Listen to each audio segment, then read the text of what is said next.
minute can open your eyes. One book can open your world. Knowledge gives you power. Read and rise higher. 9R Tree. Better life begins in a book. Hello, I'm Sebastian. Welcome to 9R Tree's podcast. Today, I will summarize and review the book. Existential Kink. Unmask Your Shadow and Embrace Your Power introduces a bold, unconventional path to personal transformation. Carolyn Elliott, PhD, invites readers to explore the hidden, often disowned parts of themselves that secretly generate recurring problems, frustrations, and self-sabotaging patterns. Rather than offering another feel-good manifesting formula, this book proposes something far more radical. Learning to take deep, even ecstatic pleasure in the very experiences you claim not to want. Drawing on Jungian shadow work, occult philosophy, and practical psychology, Elliott explains how your unconscious desires are constantly shaping your reality. By bringing awareness and erotic enjoyment to these shadowy cravings, you can dissolve resistance, reclaim your power, and create change from the inside out. Presented with frank language, ritual suggestions, and real-life stories, Existential Kink is a provocative guide for those ready to stop pretending and finally own the weird, messy truth of what they are actually getting out of their problems. I will give you key takeaways from this book. Firstly, shadow desire. Why you secretly want what you say you hate. A central premise of Existential Kink is that your life circumstances, especially the ones you chronically complain about, are not random punishments, but expressions of hidden desires. On a conscious level, you insist you want money, intimacy, health, or success. Yet, if you look honestly at your repeated patterns, something in you is clearly invested in scarcity, chaos, or drama. Carolyn Elliott calls this the realm of shadow desire, the unconscious, taboo cravings that your ego refuses to acknowledge. This topic explains how early conditioning, cultural programming, and personal trauma push certain desires underground, where they continue to operate in covert ways. Instead of aiming to annihilate these impulses, the book suggests turning toward them with curiosity and fascination. When you admit that a part of you has been getting a twisted thrill from being rejected, broke, overwhelmed, or stuck, you reverse the typical spiritual bypass. This framework lays the foundation for true responsibility. If your shadow wants it, you are in fact participating in creating it. From here, genuine power and change become possible, because you are no longer fighting your own psyche blindfolded. Secondly, the existential kink practice, getting off on your problems.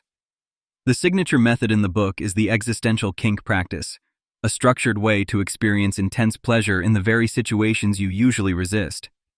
Instead of using affirmations to overwrite discomfort, you deliberately lean into it and erotically savor the sensations it brings up.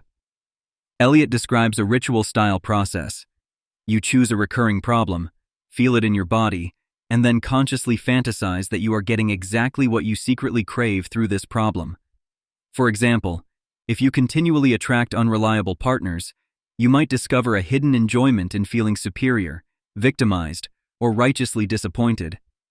By giving yourself permission to get off on that dynamic, you acknowledge the payoff that has kept it alive. This is not about masochistically staying stuck, but about fully owning the juicy satisfaction your shadow derives from the pattern. When the charge is felt and enjoyed on purpose, the unconscious compulsion dissolves. The book provides concrete guidance on timing, environment, breath, and visualization so that readers can perform the practice safely. Over time, this repeated ritual rewires your relationship with discomfort and reveals how much agency you truly have, because you are no longer unconsciously hooked on your own suffering. Thirdly, radical responsibility and ending victim consciousness.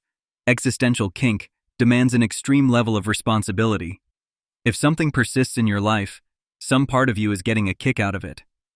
This stance directly challenges victim narratives and the idea that life merely happens to you. Elliott does not deny systemic oppression, trauma, or genuine injustice.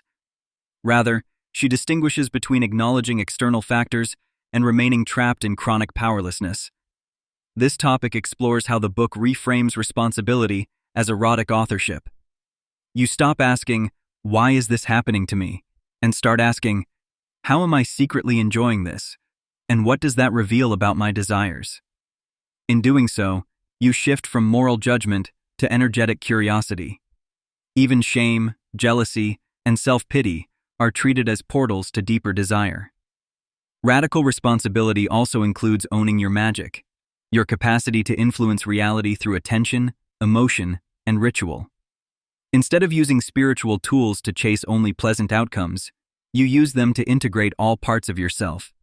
The book emphasizes that this is not about blaming yourself for harm, but about retrieving your lost power from the very places you have disowned it. By accepting total creative participation in your experience, you cease outsourcing your life to fate, other people, or abstract forces, and you become radically available to transformation. Fourthly, magic, ritual, and the occult framework of desire. Carolyn Elliott situates existential kink within a magical and occult worldview, where desire is understood as a potent cosmic force. Rather than treating manifesting as a simplistic law of attraction technique, she frames it as the art of aligning conscious will with unconscious longing. This topic details how the book blends Jungian psychology with ceremonial magic, using symbols, intention setting, and ritual acts to communicate with the unconscious. The EK practice itself is presented as a kind of spell. By enjoying what is, you withdraw the resistance that has been binding your energy and open space for new realities to emerge. Elliott also discusses the roles of gods, archetypes, and spirits as mirrors of human drives, and how working with them can help externalize and integrate parts of the psyche. Readers are encouraged to create small but potent rituals around money, sex, work, and relationships, always oriented toward revealing what the shadow really wants. The occult lens removes the sterile, self-help tone from personal development and replaces it with play, danger, and reverence. Magic here is not about controlling the universe, but about consciously participating in a mysterious web of forces, where your pleasure, honesty, and willingness to feel deeply become practical tools for shaping your life. Lastly, liberation through pleasure, paradox, and wholeness. At its heart, Existential Kink is about liberation through fully embracing paradox. You can both want success and secretly get off on failure, crave love and secretly thrill at abandonment, pursue healing and secretly enjoy your wounds. Instead of trying to resolve these contradictions by suppressing one side, Elliott invites you to paradoxically enjoy both. This topic explains how pleasure is used as a solvent for inner conflict. When you consciously savor the forbidden enjoyment behind your problems, shame begins to melt, and what was split off can rejoin your conscious identity. The book emphasizes that wholeness does not mean becoming morally pure or endlessly positive. It means becoming intimate with the total spectrum of your drives, from noble to petty, tender to cruel.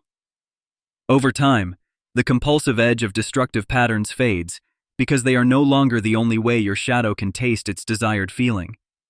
You become freer to choose experiences that honor both your conscious aims and your deeper appetites. This sense of wholeness fosters a grounded form of empowerment. You can face life as it is, claim the perverse delights you once denied, and from there, intentionally craft a more aligned reality. Liberation comes not from escaping darkness, but from erotically owning it.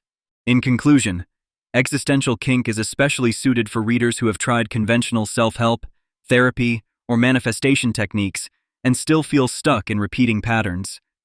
If you are intellectually aware of your issues but cannot seem to shift them, this book offers a refreshingly subversive alternative. It will particularly resonate with those open to shadow work, spirituality, or the occult, and with anyone drawn to raw, explicit language and psychological honesty. By guiding you to discover how you unconsciously enjoy your problems, the book gives you a method to reclaim power from self-sabotage, low self-worth, and endless drama.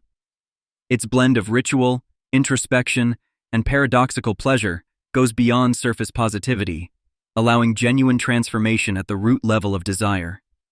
You might choose this book over more traditional titles because it does not flatter your ego or offer sanitized steps, but instead teaches you to work directly with the parts of you that other books ignore or condemn. As you learn to own and eroticize your shadow, you gain a rare kind of freedom, the ability to stop fighting yourself and consciously create a life that feels both honest and deeply satisfying. If you would like to support Carolyn Elliott, PhD, you can buy the book through the Amazon link I've provided in the podcast description. After reading the book, please let me know what you think and share your thoughts. See you around. 1 minute can open your eyes. One book can open your world. Knowledge gives you power, read and rise higher. 9 Tree, better life.